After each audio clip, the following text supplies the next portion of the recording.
maintenant sur le chapitre 2 de pyramide des cônes et la partie 2 qui est cône de révolution. C'est vrai qu'ici on présente quelques images des cônes de révolution. On pourrait penser par exemple à quelque chose concernant par exemple l'assaut des scies. Souvent dans les grandes villes, on voit cela. Mais pour vous, vous pouvez penser à un entonnoir, ce qui est utilisé pour renverser de l'huile ou de l'essence dans un bidon ou une bouteille. Voilà, donc, la partie qui est large comme un éventail, c'est cette partie-là qui est considérée comme un cône. Bien. Alors, on parle de cône de révolution. Révolution, ce n'est pas s'opposer à quelque chose. Voilà, c'est un mouvement de rotation. Un mouvement de rotation, c'est pourquoi on parle de cône de révolution. On va voir plus clair dans les explications suivantes. Bien, de manière schématisée, on a fait un schéma pour vous présenter le cône de révolution. On voit d'abord S, on connaît déjà, c'est le sommet. Et on voit encore SO, qui est la hauteur, et le cercle, voilà, qui est en dessous, est son centre haut. Maintenant, la particularité ici, c'est la partie SA. Comme c'est un triangle, on sait que la partie la plus, le côté le plus long dans un triangle, c'est l'hypoténuse. SA. Donc ici, on considère un triangle SOA en rectangle en eau. Voilà. Donc déjà, on voit comment le cône commence à se présenter, cône de révolution. Donc, lorsqu'on fait tourner le triangle SOA, rectangle en eau, autour de la hauteur SO, on faut bien voir le sens de la rotation. Voilà, c'est comme ça. Voilà, le sens de la rotation, c'est comme ça. Donc,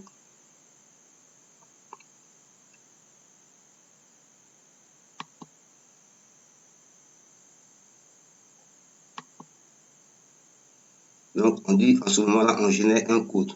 Voilà. Donc, l'hypoténuse là, de ce triangle est appelée génératrice du cône.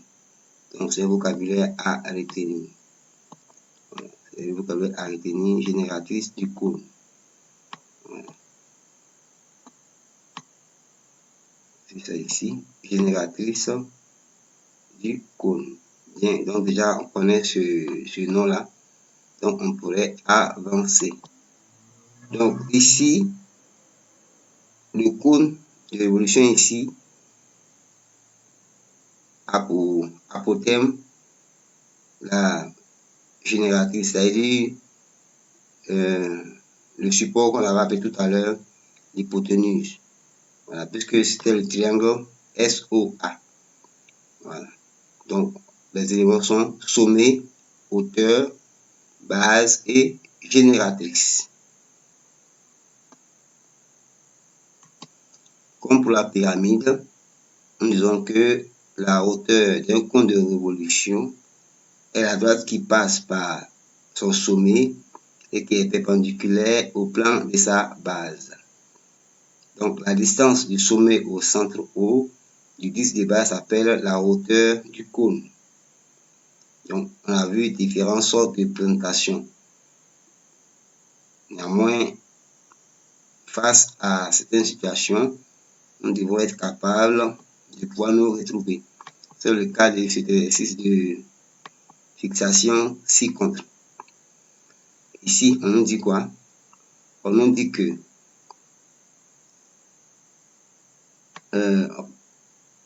on donne la figure côté ci-contre. Complète chacune des phrases suivantes à l'aide d'une des expressions suivantes.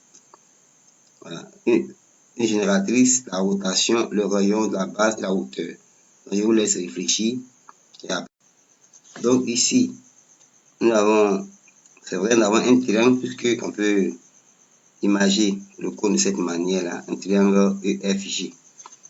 Donc, on va prendre ce mot-là pour pouvoir nous retrouver. Donc, on dit ici, un cône de révolution est généré par, nous prenons ici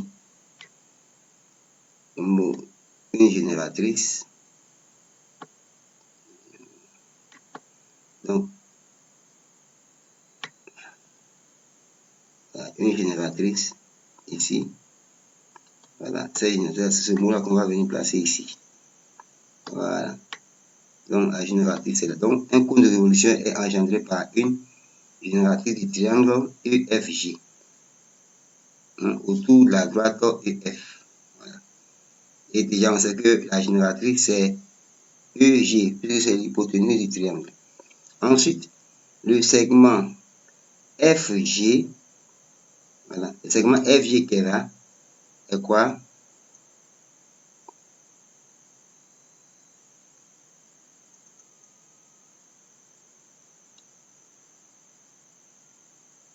Bon, on va bien répondre.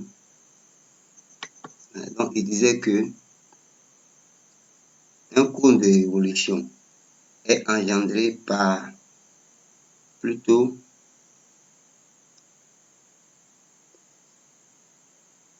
par la rotation. Voilà, c'est ça. Parce que, voilà, pour que le cône soit engendré, il faut une rotation. Donc, par la rotation du triangle. Voilà, il faut que le triangle tourne, qu'on avait vu tout à l'heure dans l'explication, de cette manière-là. Voilà, le triangle EFG autour de la droite FE. Voilà. Maintenant, le segment FG est appelé le rayon de la base. Voilà, le rayon de la base. Donc, c'est lui qui vient ici. Maintenant, on dit le segment EG. EG, voilà, c'est EG qui est appelé ici une génératrice. Ça, c'est évident puisque c'est l'hypoténuse. Voilà, ici. La génératrice est là. Maintenant, de manière évidente, la distance FE est la hauteur. Voilà, puisque le triangle est rectangle. Donc, voilà. Donc, voici la correction de cet exercice de fixation. Voilà. Donc, ça nous permet de maîtriser le vocabulaire adéquat. Ici, de manière plus facile, quand on parle de patron d'un cône de révolution, pour la pyramide, il y avait un patron plus simple à partir du sommet que le second, on est passé par un Z, base, droite, arrière et devant pour pouvoir nous retrouver. Mais ici, c'est simple. Ici, on dit que le patron d'un cône de révolution est composé d'un disque qui est à la base. Donc, on fait un cercle et on indique R comme rayon. Donc, c'est quoi? On écrit cercle de base. Maintenant, ensuite, on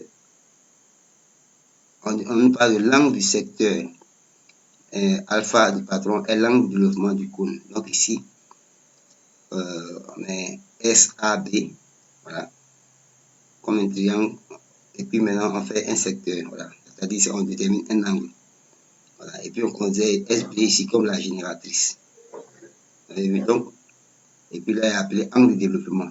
Voilà. Donc, cela est très important. Si on voit cela, ça veut dire quelle est l'image réelle. Donc, l'image réelle serait quoi? D'abord, si on fait notre présence de notre cône, voilà. Considère que voilà, vous avez vu. Donc ici, si SB est la génératrice, donc ça veut dire que c'est ici qu'on a S et ici qu'on a B, voilà, la génératrice, et puis maintenant on a A. Voilà. Donc ces éléments-là déjà sont la SA, SB, l'angle alpha, et puis et voilà. Donc voici comment on présente. On appelle ici les calculs à faire. Alpha égale à 300 degrés fois R sur la génératrice. Et donc, il faut bien retenir ça. Voilà. L'angle de développement du cône qui est alpha est